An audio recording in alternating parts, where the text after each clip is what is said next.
Velkommen, vi skal finde vinderne af vores konkurrence om de eksklusive øreringe fra Djævel CPH, som mig er stifter af. Måden vi gør det på, det er, at vi kigger her på antal kommentarer.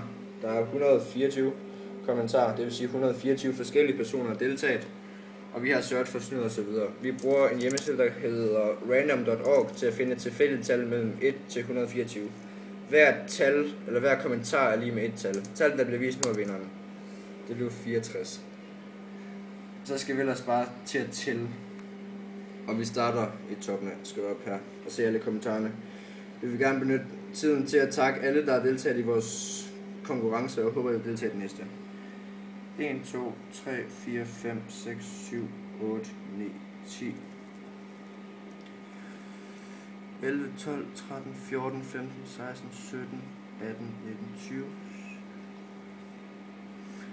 21, 22, 23, 24, 25, 26, 27, 28, 29, 30,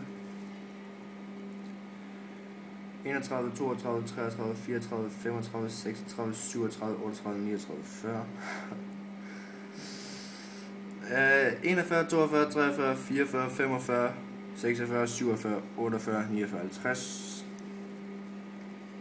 51, 52, 53, 54, 55, 56, 57, 58, 59, 60, 61, 62, 63, 64, og vi sørger for, tallet det var 64, så vinderen blev Niklas Starke Lærke Hansen. Vi kontakter dig. Tak fordi du har deltaget.